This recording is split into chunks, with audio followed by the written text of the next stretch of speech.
Hi friends, నేను మేశ్యామ్. విషయం ఏంటంటే రీసెంట్గా నేను యూట్యూబ్లో షార్ట్ ఫిల్మ్ చూశానండి, కనువిప్పు. చాలా అంటే చాలా బాగుందండి. మన గణేష్, వైజాగ్ రామ్ గోపాల్ గారు, వైజాగ్ అల్లరిపిల్ల రామకృష్ణ గారు ఎంత బాగా చేశారంటే మంచి మెసేజ్ ఓరియంటెడ్ షార్ట్ ఫిల్మ్ అండి అది.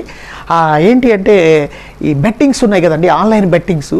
దీని మీద మన యువత డబ్బు పోగొట్టుకుని ఆన్లైన్ బెట్టింగ్స్లో తల్లిదండ్రులకు చెప్పలేక పెద్దవాళ్ళకి భయపడిపోయి కొన్ని సందర్భాల్లో సూసైడ్ చేసుకుని కూడా కొంతమంది చనిపోయినటువంటి సన్నివేశాలు ఉన్నాయి. అటువంటి మంచి ఇతివృత్తాన్ని తీసుకుని కనువిప్పు అనేటువంటి షార్ట్ ఫిల్మ్ చేశారండి. తండ్రి క్యారెక్టరు మన రామ్ గోపాల్ గారు, మీకు చెప్పక్కర్లేదు ఆయన గురించి.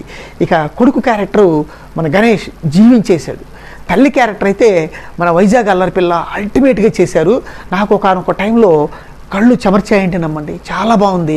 మీరు కూడా చూడండి, ఫ్రెండ్స్కి చూపెట్టండి, సపోర్ట్ చేయండి ప్లీజ్.